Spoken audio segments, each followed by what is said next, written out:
ओम शांति। 26 अगस्त 2023 के ईश्वरीय महावाक्य मुरली के मुख्य पॉइंट सुने। आज शिव परमपिता परमात्मा शिव बाबा ने कहा, मेरे मीठे मीठे बच्चे, रूहानी बच्चों, प्यारे बच्चों, तुम्हें बहुत ही फखुर यानी खुशी में रहना है कि हम शिव बाबा के बच्चे हैं, क्योंकि तुम बच्चों भारत की तकदीर बनाने वाले सच्चे सच्चे ब्राह्मण कुलभूषण हो। शिव बाबा ने कहा कि तुम बच्चे कुलभूषण हो। अब तुम्हें मनुष्यों का जीवन भी हीरे जैसा बनाना है। भारत को बच्चों स्वर्ग बनाने में जो मदद करते हैं उनको इजाफा जरूर मिलता है। फिर बाबा ने कहा, जो ब्राह्मण जैसी जैसी सेवा करते हैं वैसा पद मिलता है। तुम बच्चों को अंदर में खुशी होनी चाहिए, बहुत खुशी होनी चाहिए कि हम श्रीमत पर चलकर स्वर्ग की रजाई का वर्षा लेंगे, यानी बाप से हम अपना अधिकार लेंगे 21 जन्मों के लिए, वो भी एक जन्म के लिए नहीं, 21 जन्मों के लिए। फिर शिव बाबा ने कहा, बच्चों स्वर्ग के मालिक तो सब बनते हैं, परंतु पुरुषार्थ का कर अपना ऊंचा मर्तबा प्राप्त करो, अपना ऊंचा स्थान प्राप्त करो, जैसे डिवीजन, फर्स्ट डिवीजन। बाबा ने कहा, तुम्हें बाप का नाम रोशन करना है बच्चों। तुम अब सतगुरु की निंदा कराई तो ठौर नहीं पा सकेंगे। कभी भी अपने बाप, टीचर, माता पिता, सतगुरु की निंदा नहीं करानी चाहिए। तो जो होता है ड्रामा अनुसार बच्चों, विघ्न डालने वालों पर दोष पड़ जाता है। जो भी विघ्न किसी को डालता है उस पर दोष पड़ जाता है। कहा बाबा ने, उनकी बुद्धि का ताला बंद हो जाता है, बिल्कुल बंद हो जाता है और एकदम गला घुट जाता है। वो बच्चे हिम्मत कर सर्विस करनी चाहिए बच्चों को। तुम्हारी बुद्धि में ऐसी तकदीर है, तुम तकदीर के ऊंचे मालिक बनते हो। मित्र, संबंधी, पड़ोसी आदि सभी को ज्ञान दो। बाबा का ज्ञान सुनाओ, सभी को समझ दो। तुम्हें माया से बच्चों सावधान बहुत रहना है, कभी भी कम नहीं है माया। ऐसा ना हो कि चमाट मार राम से विपरीत बुद्धि कर दे माया। राम कौन है? राम शिव बाबा है, भगवान है। माया के बच्चों तूफान तो बहुत आएंगे, परंतु बच्चों कभी कभी बाप को फारकती नहीं देनी, बाप से कभी भी रूठना नहीं है। तुम्हें तो बहुत बड़ी लॉटरी मिली है बच्चों। बाबा ने कहा, मेरे बच्चों बहुत बहुत लॉटरी मिली है। कैसे लॉटरी मिली? लॉटरी इस तरीके से मिली जैसे भगवान तुम्हारा बाप बन गया। लोग भगवान के लिए तरसते हैं, जो तरसते हैं उन तुम्हारा तो भगवान स्वयं बाप बन गया। तो तुम्हारी कितनी बड़ी लॉटरी बच्चों हो गई। इसलिए सदैव तुम्हें खुश रहना चाहिए, बहुत खुश रहना चाहिए। तुम्हारे मुख से हमेशा ज्ञान रतन ही निकले, पत्थर बच्चों कभी नहीं निकलने हैं। तुम्हें बहुत प्यार से बोलना है। कोई को दुख देंगे तो दुखी होकर मरेंगे। अगर समय बड़ा नाजुक है, कोई अमर होकर तो आया नहीं है। अगर प्राण निकल गए, किसी को दुख दिया तुरंत प्राण निकल गए, तो तुम अगले जन्म में भी बहुत दुख उठाओगे। इसलिए सभी बच्चों को सावधान रहना है, किसी को भी दुख नहीं देना है। बाबा ने कहा, दुखी होकर जाएंगे तो अंत संपूर्ण बनने का पुरुषार्थ करना है। बाबा ने कहा कि तुम लोग को सुखी रहना है और संपूर्ण बनने का पुरुषार्थ करना है बच्चों।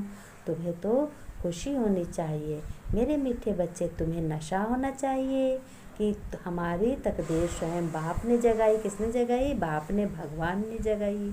अभी हम भारत की सोई हुई तकदीर जगाने के निमित्त बने हैं। प्रश्न में बाबा ने कहा, निरंतर खुशी में खग्गियाँ कौन मारते हैं? निरंतर खुशी में किलकारी कौन मारते हैं? बाबा ने कहा, जैसे जोर से कौन बच्चे खुश होते हैं? मन ही मन में बहुत हर्षित चेहरा होता है किसी बच्चों का। तो बाबा ने कहा, उत्तर में मैं बताता हूँ, जो दिन प्रतिदिन अपने को सेवा में बिजी रखते हैं। जो दूसरा पॉइंट है, जो कभी भी माता पिता से रूठते नहीं हैं, कभी नाराज़ नहीं होते हैं। अगर किसी बात में आपस में या माता पिता से रूठ जाते हैं तो पढ़ाई क्या होती है? पढ़ाई छोड़ देते हैं तो क्या होता है? तो खुशी नहीं रहती है। खुशी सब चली जाती है, गुम हो जाती है बच्चों। तो बाबा ने कहा है कि माता पिता से रूठना नहीं है, माया उनको थप्पड़ मार देती है जो रूठते हैं। जो सबको हंसाने वाले हैं वह कभी किसी से रूठ नहीं सकते। बाबा ने कहा जो बच्चे हमारे खुश दिल हैं और सभी को ऐसी बातें करते हैं जो सब हंसते ही रहते हैं, अपने लिए भी घर में देख लो, पास पड़ोस में देख लो, कोई कोई लोग तो कहेंगे तुम तो बड़ी मजाक किया हो, तुम तो बड़ी हंसी करती हो, तुम्हारे बिना तो कुछ रहता ही नहीं है। इसलिए बाबा ने कहा तुम्हें हमेशा खुश रहना है। गीत में बाबा ने कहा कि मेरे बच्चों आने वाले कल की तुम तकदीर हो, ये बाबा ने गीत गाया है। कभी बच्चे गीत गा के सुनाते बाबा को, कभी बाबा गीत गाते हैं। तो बाबा ने कहा बच्चों आने वाले कल की तुम तकदीर हो, जो दुनिया आएगी उसकी तुम तकदीर हो। बाप बैठ बच्चों को ऐसे समझाते हैं, कहते हैं पतित पावन है ही सतगुरु, सतगुरु की भेंट में झूठे भी जरूर हैं, झूठे हैं, झूठ वाले हैं। जैसे गाया जाता है झूठी माया झूठी काया, झूठा जग संसार। सतयुग में बच्चों ऐसे नहीं कहेंगे, सतयुग में तो सब कुछ होगा। उसका नाम ही बच्चों सचखंड है। भारत सचखंड नाम क्यों पड़ा? क्योंकि बेहद के बाप की यह जन्म भूमि है, ये शिव बाबा की जन्म भूमि है। ये बात और कोई की बुद्धि में नहीं है, एक तुम्हारे ही बुद्धि में बच्चों ये बात है कि परम पिता परमात्मा को ट्रूथ अर्थात सत्य कहते हैं और भारत की जन्मभूमि है। बाप आकर ये समझाते हैं कि मेरे बच्चों भारत वास्तव में स्वर्ग था, अब तो नर्क है, क्योंकि गलत कर्म करने लगे हैं। एक मंदिर में भी जा कर के चुप्पे से अपना गलत व्यवहार करते हैं, ये बात बहुत गलत है। बाबा ने कहा इसी से तो देवी देवताएं काले बन जाते हैं, कुछ भी सत्य नहीं रहता है, खाली दिखावा के मंदिर हो जाते हैं। तभी तो लोग सालों साल पूजा अर्चना करते रहते हैं, मनोकामना नहीं पूरी होती, क्योंकि भक्तों ने ही इतना कर दिया। कोई सब भक्त तो एक जैसा अच्छी भक्ति करते नहीं हैं, कोई तो दिखावा करता है, कोई दिल से भक्ति करता है। बाबा ने कहा मैं भारत को स्वर्ग बनाने बच्चों आता हूँ, और दुनिया में सब लोग क्या करते हैं, स्वर्ग को नरक बना देते हैं। बाबा ने कहा बच्चों अभी तुम जानते हो कि बरोबर पहले कैसे थे, पहले गोरे थे, एक राज्य था, तब भी नर्क था, अभी तो और ही रौरो नर्क है। आपस में कितना मतभेद में आकर लड़ते हैं, भाषाओं पर कितनी फ्रैक्शन पड़ गई है, गपोड़े मारते रहते हैं, कहते हैं हम सब एक ही हैं। वास्तव में इतने सब मनुष्य ब्रदरहुड हैं, कोई मतभेद नहीं होना चाहिए, धर्मों में भी मतभेद नहीं होना चाहिए। बाबा ने कहा धर्मों में मतभेद नहीं होना चाहिए, भगवान कहीं किसी से मतभेद करता? ऐसा तो नहीं करता कोई, जैसे नीची कास्ट का तो भगवान छिप जाए उससे ना मिले, नहीं।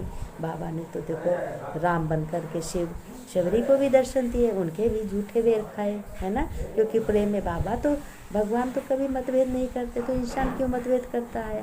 बाबा सिखाते किसी से मतभेद नहीं करना है। अपनी तो भाषाओं का भी मतभेद हो गया, अब तो कोई उर्दू बोलता, कोई फारसी बोलता, कोई इंग्लिश बोलता है। भावी ड्रामा की है बच्चों, भारत कौरव नर्क बन गया।